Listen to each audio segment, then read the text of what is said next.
And good afternoon, and welcome to today's edition of the Captain's Log. Today is the 13th of July, 2020. It's just about 3 o'clock in the afternoon, and we're sitting here at a Quick Trip truck stop just outside of my main warehouse here in Wisconsin. And today we're going to be talking about what the different types of trucking jobs out there are. If you're wondering, I have this privacy curtain stuck in the window because the sunlight was shining so brightly you couldn't even see me. All you could see was a bright white blinding light. So if that looks a little funky, that's why. Get out of there, silly cat. Psycho's trying to get into lunch trash I haven't taken out yet. Alright, so what kind of trucking jobs out there are there? Well, this is by no means a comprehensive list. This is kind of a general overview for anyone out there that's interested in getting into trucking. When people think of trucking, I think what comes to mind most often is the long haul cross-country truck driving jobs, and that's certainly one of the major ones, and it's not the only one, but let's kind of start there and kind of work our way from the long to the short.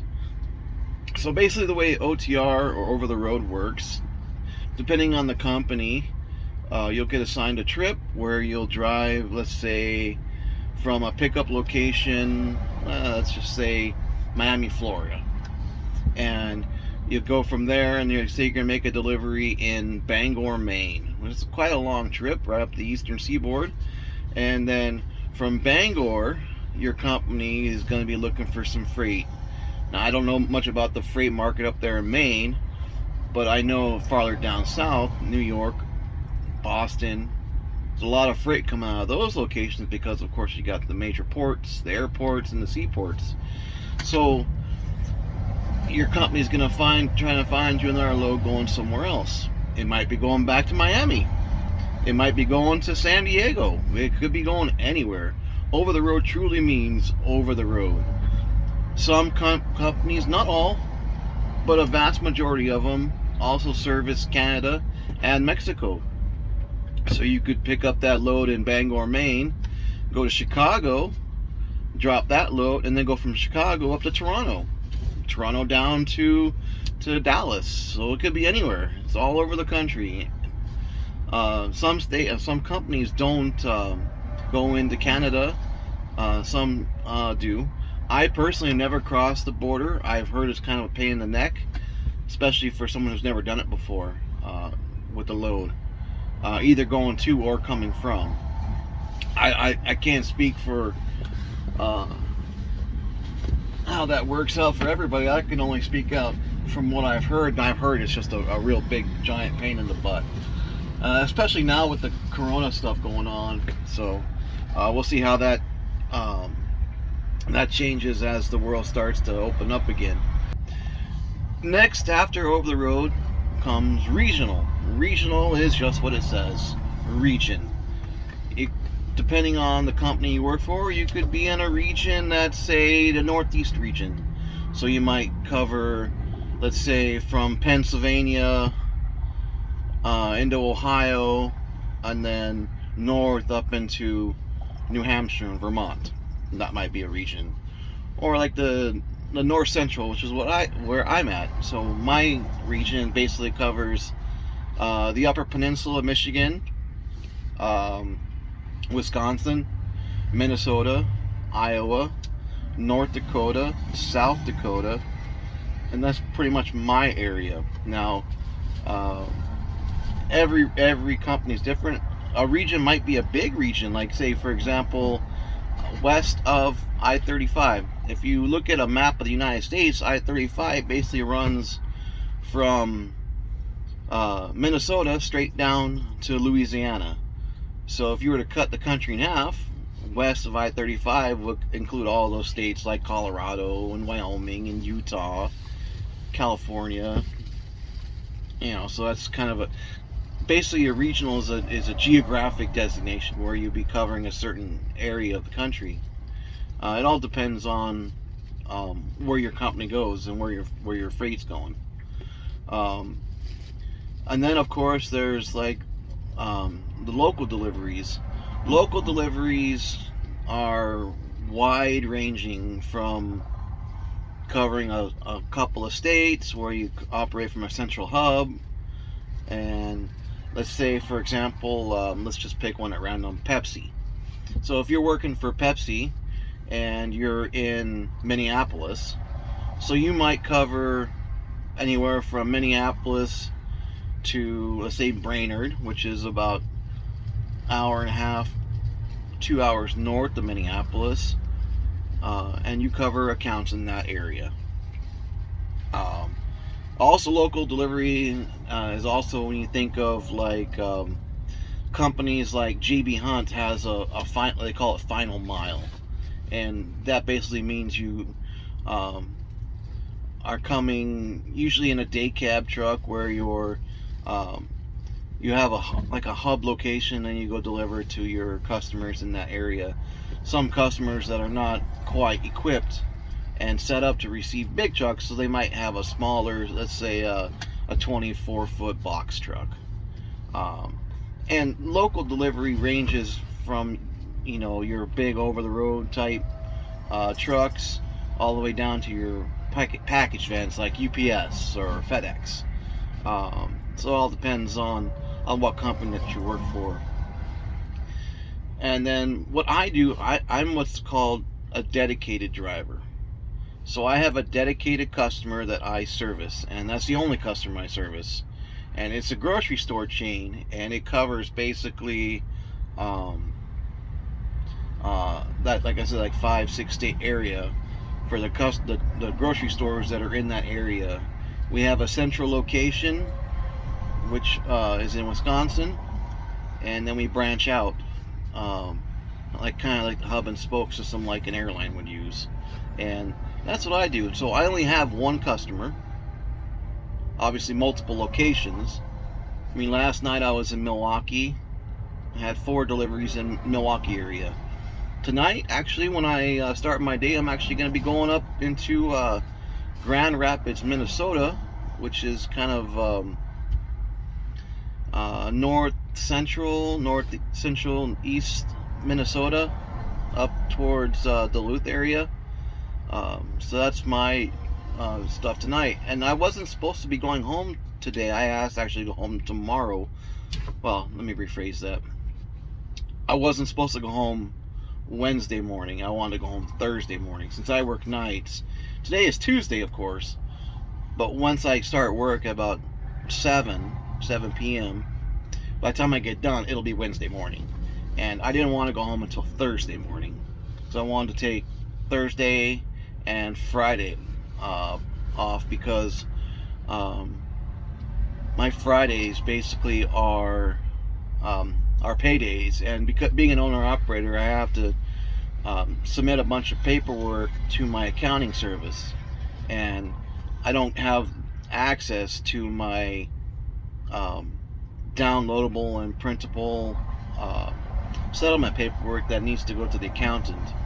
So what the accountant does is I send that information to the accountant, and the accountant goes and make sure all my deductions that I had that week. For example, I bought a couple of small tools, and I bought some glad hands, which are basically coupling devices that go from the trailer, or for the tractor to the trailer, to provide the air for the air brakes.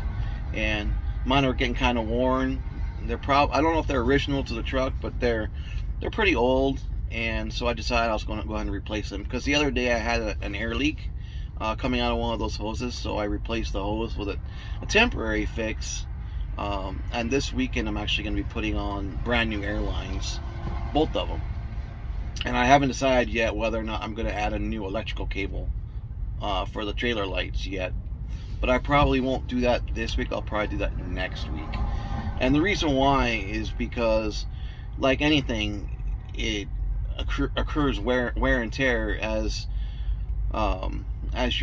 you do your job. So rather than get stuck on the side of the road when you blow an airline, I would rather just take take the hour to put on new airlines, new glad hands, new seals, in hopes that they won't cause any problems in the future. So that's kind of what I'm going to be doing over the next couple of weeks. Anyway, so that's your basics. Now, what kind of trucks are there? I mean, you got anywhere from what we'll call in the industry a straight truck, which is basically a non-combination vehicle. It's a cab with a box on the back, and that could be anywhere from 6 feet, 10 feet, 25 feet. It's just your standard box truck. And though you don't see a lot of those on the over-the-road side, some companies like FedEx, they use them for they call it custom critical, I think. And you'll see those, and they have a sleeper cab on them. So that's kind of an unusual sight to see a straight box truck with a sleeper cab on it. But you see them out there. And then you've got your tankers. Now there's basically a few different types of tankers. I have a tanker endorsement, but I've personally never driven a tanker truck. Mostly because I've never worked for a company that had tankers. I have in the past taken drop tanks that are like the size of a pallet, wide, and they're usually, I don't know, 4.5 feet or so tall, full of fluid. And when you got a few of those on the truck, you can feel it, the fluid inside, kind of moving around a little bit, because it's like it doesn't have anything to stop it, just kind of floats around. And you've got your pneumatic tanks, which I don't know a whole lot about, so I'm not going to really talk about those, but just want to mention that they do exist. And then you have your baffled tanks, which are tanks that have walls, either a solid wall dividing sections of the tanker, or they have holes in them. And the purpose of the baffles is to keep whatever fluid you're hauling, whether it be gasoline or acid or whatever, from surging and moving back and forth, and trying to increase the stability of the tanker. And call it surge and a few other things that can make a tanker hard to control, especially in slippery conditions. So that's why they put the baffles in, to help control that surge. And then you have your smoothbore tanks, which are food grade, and the only tanks that I know for a fact that have to be smoothbore are milk tanks. And I don't know exactly what the story behind that is, but I believe it has something to do with food safety, because of the milk you're hauling. And okay, so that's your basic tanker. And you have flatbed. Now, flatbed has a lot of different types of flatbeds. They have the drop deck flatbeds that are used to put tall things on, because your normal bed of a trailer is like 4.5 feet or so off the ground. And when you're dealing with a lot of things that are tall, where you have to go under bridges and whatnot, you kind of want to have that drop deck so that it lowers the total height of the vehicle. And then you have like low boy trailers, which you see a lot hauling construction equipment, tractors and whatnot. And I never operate one of myself, but they come apart where whatever you're hauling can drive on and off the low boy. Then you have your regular old flatbed, which kind of looks like a giant skateboard driving down the highway. And you see a lot of like lumber, drywall, kind of bulky stuff like that. And then of course you see all kinds of unusual shaped stuff that goes on the flatbed. A lot of steel coils, a lot of big bulky items that aren't really capable of being put in the back of a trailer based on the way the trailers are designed for like a box trailer. And then you have your a curtain side, which is basically a combination between a flatbed trailer and a van trailer, which instead of having to use tarps and whatnot to cover your load, you slide open curtains and the load sits in there, and then you close the curtains. So that's your basic curtain side. And then basically rounded out, you have your van trailers, and there's two types of van trailers. There's a dry van and the reefer van. And the reefer vans are basically the same as a dry van trailer with a couple of exceptions. One, they have a reefer unit on the front nose of the trailer. And there's different kinds of reefer trailers. Some have a single reefer unit that's in the front, and then it has a semicircle hose kind of looking deal that runs from the front of the trailer to the back, which blows the refrigerated air circulating in the trailer itself. And then you have the ones that we have at my company that have three separate reefer units. And they got the main reefer unit on the front of the trailer, which provides power to the other two. And there's one in the middle of the trailer, and there's one in the rear of the trailer. And because we have three separate trailers, we can set three separate temperatures. So, like for example, meat product, we keep about 32 degrees. And let's say produce, we keep about 40 degrees. Dairy products, so like your cheeses, your yogurts, your milks, we keep at 32 degrees. And the whole idea is keeping the food at a safe, controlled temperature to keep it safe, because you don't want to be having food out of temp and then somebody getting really sick or dying because of bacteria or whatever. I'm not a medical I have a background in medical when I was an EMT firefighter, but outside of that, I'm not a big, huge medical person. But I'll just give you kind of the whole idea is to keep people from getting sick and all the consequences that come around being sick. And then you have your reefer or your dry van trailers, and your dry van trailers are basically just a cube, an elongated cube, and doesn't have anything special. It's just a flat deck with walls and usually some kind of cargo securement tracks that you can put in straps and whatnot to secure your cargo. So that's your basic overview of the trucking industry. Every company's different. Every company hauls different types of freight. If you one little secret about freight, everything in this country at some point in time will be on a truck. It doesn't matter what it is. Anything you can think of has come to your local store or your local hospital, your local restaurant or whatever on a truck. Clothing, cat food. Of course, first officer Psycho sitting there looking at me like, "Are you going to feed me today?" She usually gets fed about 5:30, so she's probably starting to get kind of anxious for food. So yeah, a lot of the people don't realize just how important trucking is, and we need to keep America rolling. And this industry is begging for drivers.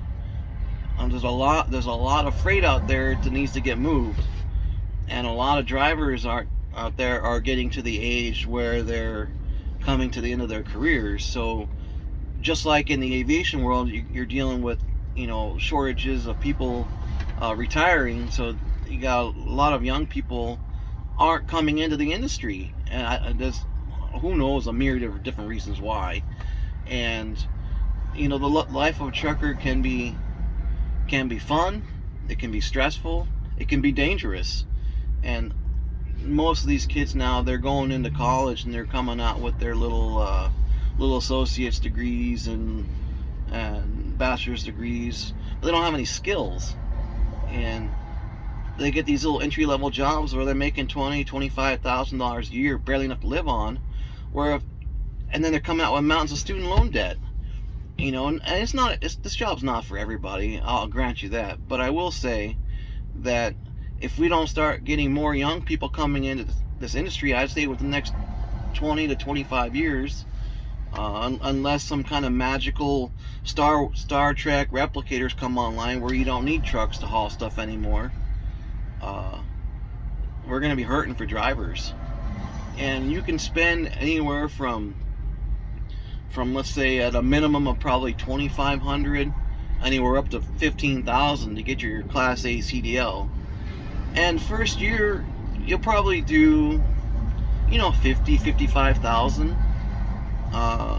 And as you get more experience and, move into different types of trucking, and a lot of companies, they won't hire students right out of school and give them like their high-end stuff. They'll be doing the crap stuff, obviously, because they don't know the driver yet, and obviously the driver is new and they don't have a reputation yet as being safe and courteous and professional. But as they gain that experience, they'll start getting more opportunities to make more and more money. And there's companies like CR England and Swift and a few others. I don't want to single any company out, but those are basically regarded in the industry as training companies. So you go to these training companies, you get a couple of years under your belt, and then you start looking for that more professional driving job, the major leagues, if you use a sports metaphor. Obviously, freight's freight and driving's driving, but until you've got a reputation of safety and whatnot under your belt, these major companies that are looking for experienced drivers won't even look at you until you got at least a year. You'll see that when you go to Indeed or Monster or whatever, you're looking at these job boards, and they'll say must have minimum of 6 months experience or a year experience or whatever. So let's say you invest, let's say $5,000 in the middle of the road. You get your Class A CDL. First year, 50, 55,000. By your third year, if you're not making into the 80s, then you're doing something wrong. Obviously, I make a lot more than that because I've been doing this 25 years and I'm an owner-operator, but I also have to deal with all the expenses myself. So I may make, $4,000 in a week, but after everything's said and done, I'm not really making any more money than the average company driver, but I just have more freedom and more flexibility in what I do and don't do. So that's just something to think about for the future. So on that note, I'm going to wrap it up for today. I do want to make one correction from last episode. On part 1, I said that it was 1995, and it was actually 1994. I graduated high school in October 31st, Halloween Day of 1994, which is kind of a weird day to graduate high school, but I was young and dumb, and I got sick of going to school every day, so I went to a secondary school where I got a bunch of credits very quickly, and I basically finished a semester's worth of work in 2 weeks versus a full semester. So I was able to complete all of my requirements to graduate high school and graduate 9 months early. So that was 1994, and then I went into the military and started driving in the summer of 1996. So I just want to correct that for the record. On the next episode of the Captain's Log, I think we're going to kind of talk about the requirements of getting your CDL, some basic information about the testing, and maybe look at briefly at maybe the general knowledge portion. And on subsequent episodes, we'll start looking at the other tests and kind of going through that, because like I said before, my goal is to help the new generation of truckers out there get started. So on that note, we'll call it a day. I will hopefully have the next episode out by the end of next week. That may or may not happen depending on my schedule, but right now I'm planning on getting it out every Thursday or Friday, every other Thursday or Friday. So about every 2 weeks I'm trying to get one out. So on that note, we'll call it a day. Thank you for watching the Captain's Log. Please, if you have any questions, please don't hesitate to put that in the comment section, and when I look at that, I'll try to address any questions that you have. And have a good day. Thanks for watching the Captain's Log.